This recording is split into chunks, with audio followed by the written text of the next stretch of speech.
So we have a treat today. We're going to become Cliterate with Dr. Laurie Mintz, who is an award-winning college professor and has written a fabulous book, which we are in love with. It's called Becoming Clitorate. Listen up. Hello again, and welcome to Foreplay Radio Sex Therapy. I'm your host, certified sex therapist Laurie Watson, author of Wanting Sex Again, and blogger at Psychology Today and WebMD. And I have with me Dr. Adam Matthews, my co-host, who's a couples therapist, psychotherapist, and president of NCAMFT. Foreplay is dedicated to helping couples keep it hot. Thanks for listening. Now on to today's topic. So today we have a really special guest. Adam is not with me, but it's just myself and Dr. Laurie Mintz, who is a professor, and she teaches the psychology of human sexuality to hundreds of students a year at the University of Florida. And she's had over 20 years of experience working with private clients as well on sexual issues. Dr. Mintz has received numerous professional awards and is a fellow with the American Psychological Association. She's published over 50 research studies, writes a Psychology Today blog, which I read for the record, Dr. Mintz, and has been quoted in many outlets, including Cosmo, Women's Day, Prevention, Women's Health, Men's Health, BuzzFeed, CNN, Oprah. The list goes on, and the Huffington Post. And you can find her at drlauriemintz.com, and it's spelled the same way I spell my name. Welcome, Dr. Mintz. Thank you for having me on. I'm excited to talk to you. Oh, we are so excited to have you. Our producer, our intern producer, is just thrilled too. She follows you, and we're just both thrilled with it. First, we want to ask you, what does this term mean, becoming clitorate? Well, it is a play on the word literate. Of course. And it's, I want to say I didn't coin the term. It's a very clever term, and it was coined by Ian Kerner, who wrote a wonderful book called She Comes First, A Thinking Man's Guide to Pleasuring a Woman. And it's great book, too, Ian. We love you, too. Yeah, it's such a great book. And he was so generous in letting me use the term because clitoracy, being clitorate, benefits both women and men, and really becoming clitorate means being educated about women's most important sexual organ, which is the clitoris, and elevating it into both cultural and individual consciousness. It means valuing women's sexual pleasure. Absolutely. And I think our listeners do value women's sexual pleasure, so they are thrilled to get the inside scoop on this. Can you tell us just why did you write this book? Why, how did you come across this as such a need for study? Was it your students, as you were polling them and interviewing them and being with them, that you realized there was an orgasm gap? Yes, that is exactly how this book came about. Is I teach human sexuality, as you mentioned, to hundreds of students a year. And through teaching this class, I became aware of the orgasm gap, or the fact that women are having substantially fewer orgasms than men when they have partnered sexual encounters. And I started really understanding the reasons for the the orgasm gap, and that these are cultural reasons. So it's not because women's orgasms are elusive or difficult, it's because of what we've been taught, a whole bunch of cultural lies about sexuality in general and women's sexuality in specific. And so I started teaching my students. I started teaching to that knowledge, and I would get notes from both women and men, things like, thanks to your class, I'm orgasmic, or thanks to your class, my girlfriend is orgasmic. And I thought, I want to take this knowledge and spread it beyond my classroom and more broadly so that I could help the world become clitorate and women and men have sexual pleasure, enhanced sexual pleasure. That's fantastic. Our intern producer said that you do studies basically on your students where they have anonymous replies using like those clickers that text you and reply to your questions in class. And that's sort of how you get the data, which you then analyze. Is that right? That is right. So all through the class, and it's really so much fun, and it's the students' favorite part of the class, I'll ask them I'll questions. bet. Yeah, they love it. I love it. I'll ask them questions like based on, whatever topic we're studying. They'll reply, and then I'll show them how they compare to the research. So, and that's neat. Yeah. And such a good early education. Yes, and a lot of the data in the book about the orgasm gap and, most importantly, about women's most reliable route to orgasm comes from the data in my class as well as other people's data. Yeah. Okay. Tell us about the data, how women orgasm, and tell us what you've learned. So what I have learned is that the vast majority of women, overwhelming majority of women, need clitoral stimulation to orgasm, that most of the nerves that women need to orgasm are on the outside, not the inside. And basically, there's a lot of research out there basically saying how many women orgasm from intercourse, but my data is different. I ask people, not do you orgasm from intercourse or not, but what's your most reliable route to orgasm?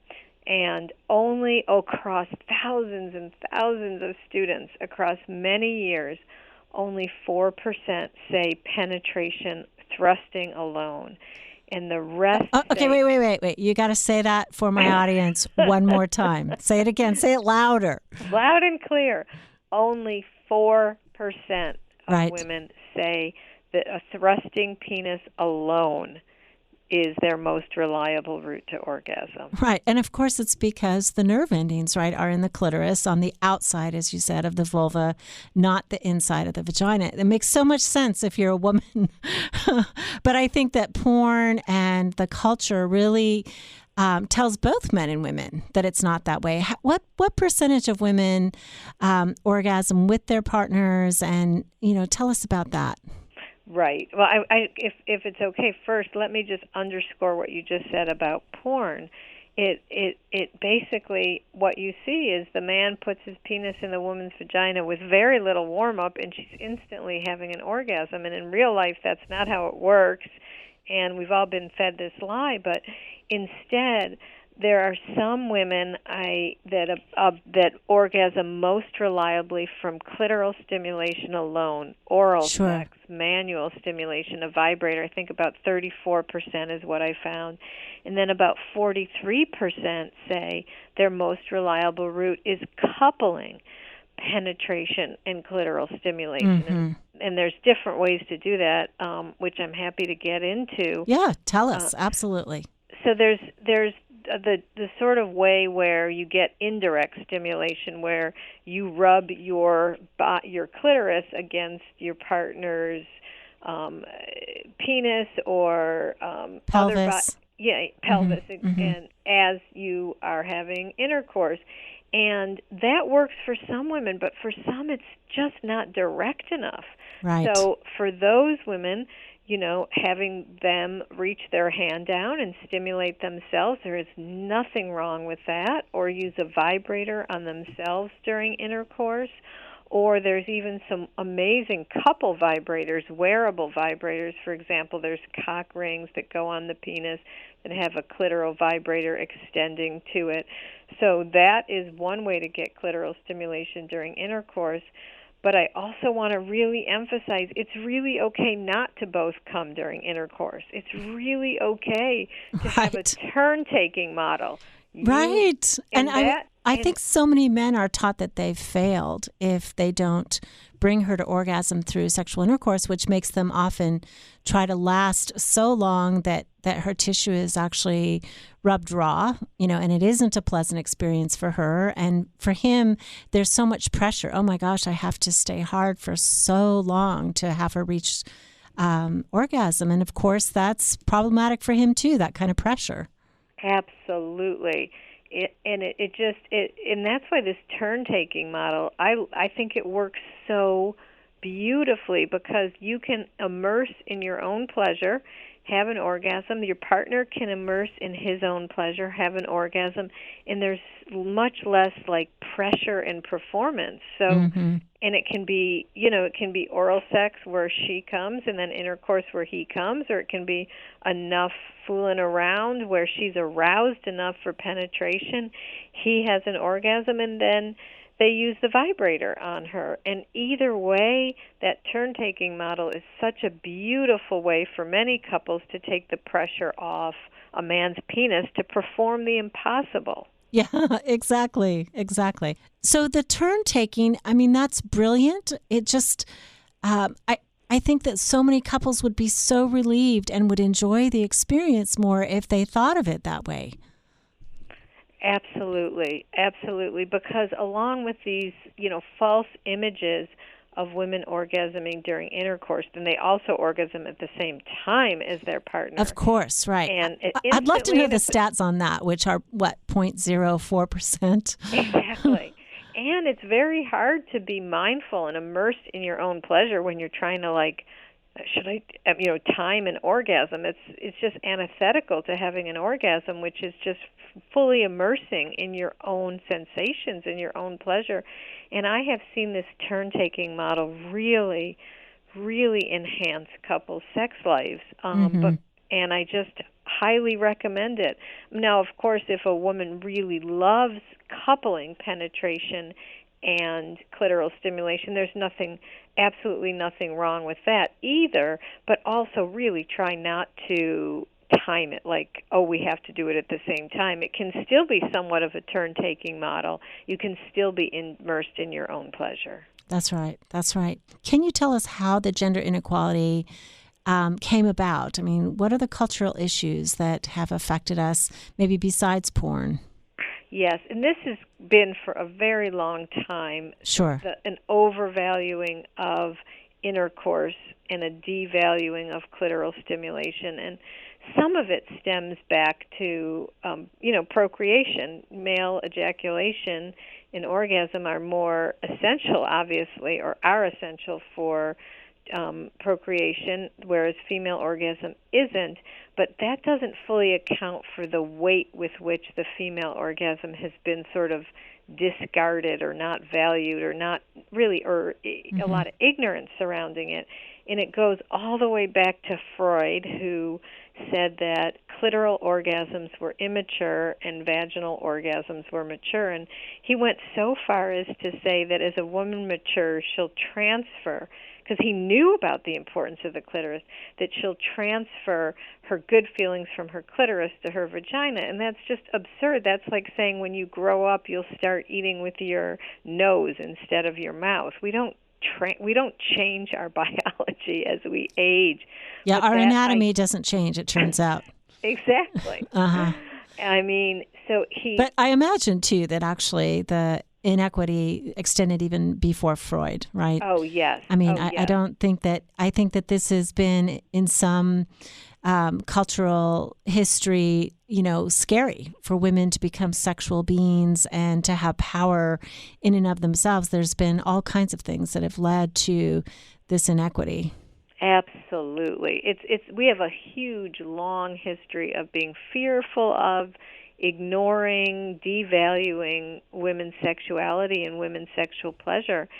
And we are, even if I really love looking at the language we use when we talk about sex, and you really see it there, that you really see that we use the word sex and intercourse as if they were one and the same. Interchangeably, right. Yes. Exactly. Did you have sex? And, I often ask women, do you climax during sex? Forgetting that they're going to hear that as, do you climax during sexual intercourse? And they stammer and apologize. Well, no, but if he touches me, I do. It's like, exactly. Oh, that's fantastic. You mean you have sex and you climax? That's great. Right. And so by equating those words, we're saying that the way men most reliably orgasm is sex, and it's not. for women. It's not. Even those magazines articles, the best sex position for her orgasm, and they don't even mention the clitoris at all. Right. Oh, it's tragic. Okay, let's come right back. I want to know your favorite nickname for the clitoris when we come back. Okay. We are just a few days away from fall. Thank goodness we need that relief here in the South with all our heat and humidity. But I've been so busy between my gardening and getting ready to plant my bulbs that I really just, in my free time, I don't want to cook, which is why I love Daily Harvest. You know, Daily Harvest delivers thoughtfully sourced, chef-crafted food. And it's built on fruits and vegetables, which I love and I always need to eat more of. And it can be prepared in less than 5 minutes. It stays fresh for you in your freezer. You can fill your box with 65 different options. Each Daily Harvest cup takes one step to prepare, and you can add what's best for you, like almond milk to a smoothie. All of it is harvested at peak season for flavor. And the best part is Daily Harvest single-serving cups are the ultimate grab-and-go meal or snack. So go to dailyharvest.com and enter promo code 4play. Don't forget that to get $25 off your first box. That promo code 4play for $25 off your first box at dailyharvest.com, dailyharvest.com. So we want to remind all of you that we are thankful for the way you've shared the podcast. We continue to grow. It is our greatest honor when you share with a friend the work that we're doing in trying to help people so that they can make positive changes and strengthen their marriages and their partnerships. And I think the last thing we'd like to say is both of us are doing intensives. So if you would like to work with us, let us know and call our centers. You can find us at foreplayradiosextherapy.com. And if you like what we're doing and want to help support us, we'd love for you to rate and review us on iTunes. So thanks for listening. I'm excited to have a new sponsor. I want to tell you guys about this cool new app, Audible Escape, that has unlimited love stories to help you get in the mood. They've got some sweet and really sexy stuff too. You know, love stories have that ability to just whisk you away no matter where you are, whether you're driving home from work or running errands or doing chores. All that can just fade into the background when you're listening to the happily ever after. Just lose yourself in the most popular love stories and see if escaping from the everyday with a steamy romance doesn't set you up well for your partner. If you love love, you'll love Audible Escape. Join the community and listen for free for 1 month and just get lost in unlimited love stories. It's a must-try for rom-com fans. Unlimited listening to love stories for just $12.95. So download the app and listen to all these sexy stories and get in the mood with www.audible.com/foreplayradio. Remember to put the radio after foreplay. www.audible.com/foreplayradio. And there's a link for it in our show notes. We are here with Dr. Mintz, the author of Becoming Clitorate. Please run out and get that. It is on Amazon and bookstores everywhere. Why Orgasm Equality Matters and how to get it. And Laurie, you are about to tell us your favorite nickname for the clitoris and why. Tell us about that. Well, that is such a fun question. I love talking about that. And in the book, I have a section on linguistic analysis, and I talk about, how we use the word sex and intercourse as if they're the same. But I also realized in writing that we have more nicknames for the penis than almost any other organ in the human body, and we have very few nicknames for the clitoris. And in fact, a lot of people are really uncomfortable saying the word clit or clitoris. So I thought, well, we need a nickname for it to make it more comfortable.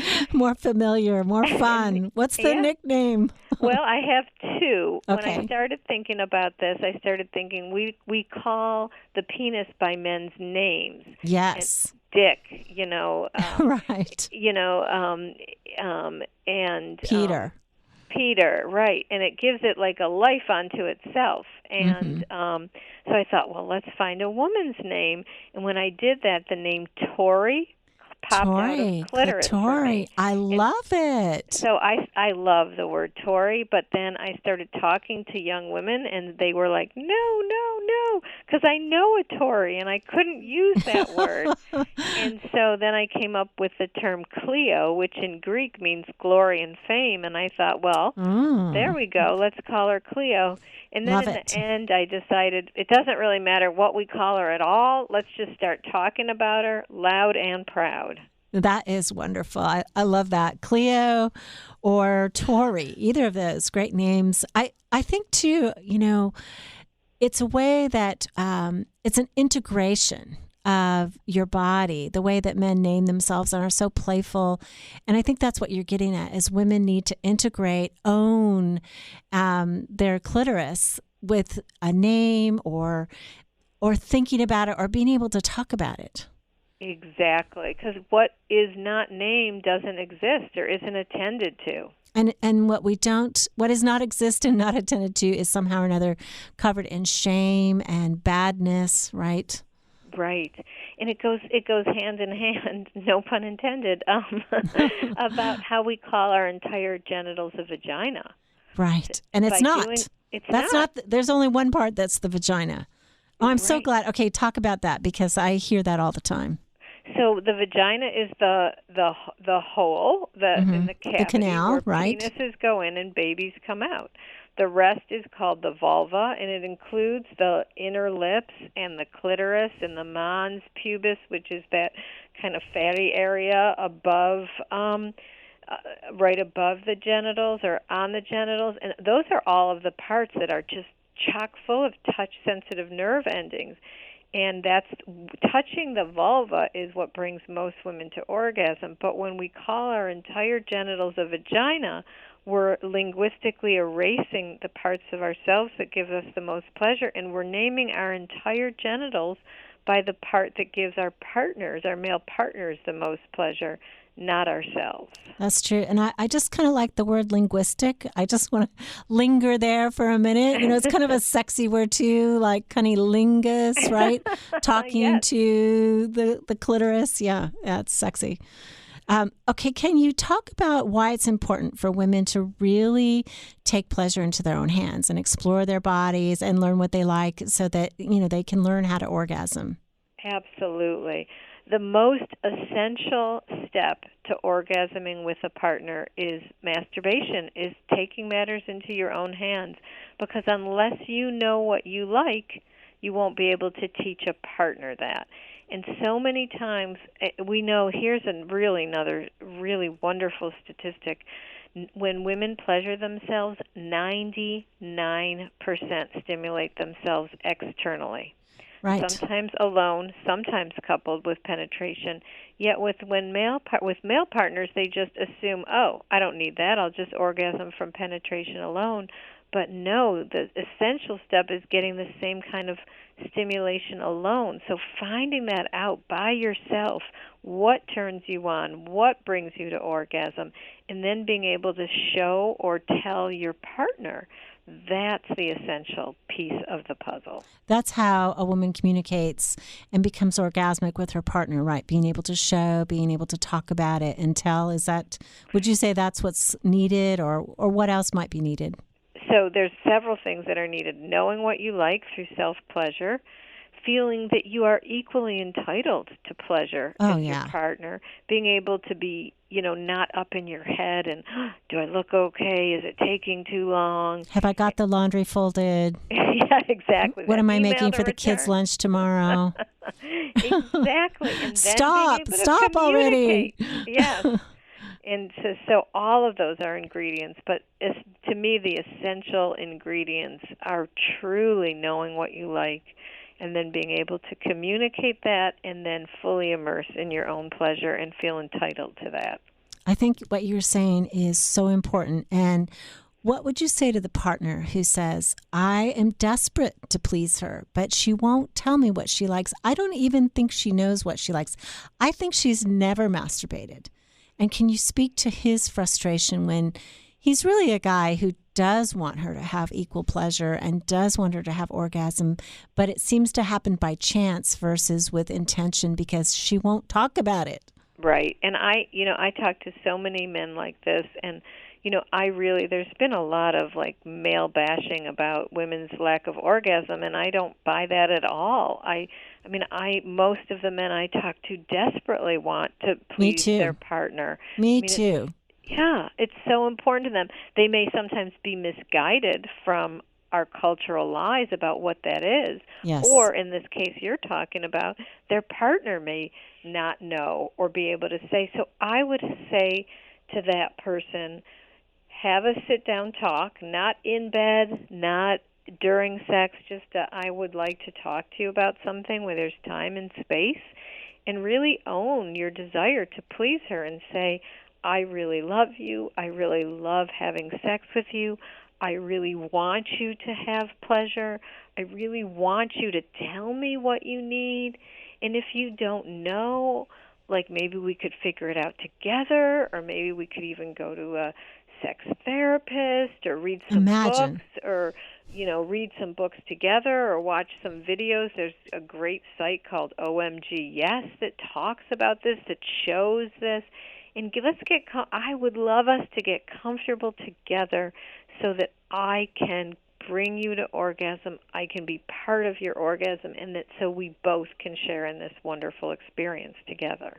And I love that. And again, Laurie Mintz's book, Becoming Clitorate.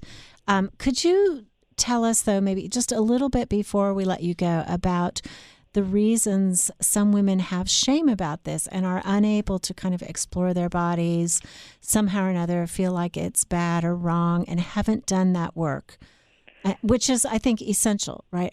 I talk on the podcast sometimes about developing the erotic self. This is not something that we grew up knowing we had to do. We thought sex was going to be natural, right? And if it's not natural, it's not good. But really, there's a tremendous amount of growth, personal growth, that needs to happen, I think, especially as women, to own our sexuality. But what about the woman that really struggles? Can you talk about that? Yes. And there's so many roots to that. Sometimes there's body shame, not knowing what other vulvas look like, thinking that something's wrong with yours when vulvas come in all shapes and sizes. A lot of times there's religious or cultural pieces, being told that sex is dirty or touching yourself is dirty. So many negative messages. And so whatever is holding that person back, to really look at that. And, sometimes the most difficult one is religiously instilled beliefs. And I have a story that I often tell clients that helps with that. I had a client I was working with who was never having orgasms, and I talked to her about her clitoris and how it's the only organ in the human body designed for pleasure. And she went and she read a book. I don't know if this quote was from the book or not, but she came back the next week and she said, if I have an organ in my body that's designed just for pleasure, this must be God's gift for me, and I'm going to use it. Woohoo! I think that is awesome. That is great. I too have a story. A woman who was having sex 3 days a week with her husband for 12 years, never had an orgasm. And they were with a strict kind of religious group. And she talked about it, and I prescribed some exercises, and he was all on board. He was very much pro-orgasm for her, but they were both kind of rigid and hung up. And about the third week, she came in and she said, as we were leaving, she said, "What about a vibrator?" I said, "Oh, yes, you can use a vibrator too." But I hadn't even thought to suggest that because of the rigidity of her background. But apparently the vibrator was outside of the sacred texts. So that was permissible, whereas masturbation was not permissible. What a great story, right? Because a vibrator, you're not touching yourself. The object is touching you. Yes. And we know that so many women's orgasms come much easier with a vibrator. And back to your question about men's endorsement and acceptance and encouragement of a partner's vibrator use is really related to how satisfied a woman can be. Yes, and can you say something, men sometimes get anxious about that. What if I'm replaced? What if she doesn't need me? What if she has pleasure all by herself and then I'm just not necessary in bed anymore. I think that can be a real fear. Or I'm inadequate, right? It goes back to my penis is somehow or another a vibrator and therefore inadequate. But somehow or another they get anxious about replacement or fear of shame for not being enough. Absolutely. Well, I think it goes back to first realizing that your penis isn't the source of her orgasm to start with. Really, ever. So let that go. And then think about the fact that a vibrator it doesn't laugh, it doesn't say I love you, it doesn't cuddle, it doesn't kiss. It just gives women the intense stimulation and the type of stimulation that they need. I use the metaphor of if you went swimming with your partner in a pool and you had like a little floaty or raft and you played and you swam and you got off the raft and on the raft and had a great day, you wouldn't go and tell your girlfriend, oh my, I had a wonderful afternoon with my raft and my boyfriend or my husband was there. Right. And the vibrator is just like the raft. It's a tool to enhance the experience. It's not replacing the person. That's beautiful. Well, thank you so much for joining us on Foreplay Radio Sex Therapy. We are thrilled to have you. You can find Dr. Mintz at drlauriemintz.com. Please order her book, Becoming Clitorate. It's fantastic. And thank you very much for joining us. It's been really fun. Thank you for having me on. It's been fun. You can now call in your questions to the Foreplay question voicemail. Dial 833-MY-4PLAY. That's 833-4-PLAY. And we'll use the questions for our mailbag episodes. Hey, help us stay on top here at Foreplay. We'd love it if you would subscribe and share it with your friends. And please take 1 sec and rate and review us. Thanks so much. All content is for entertainment purposes only and should not be considered as a substitute for therapy by a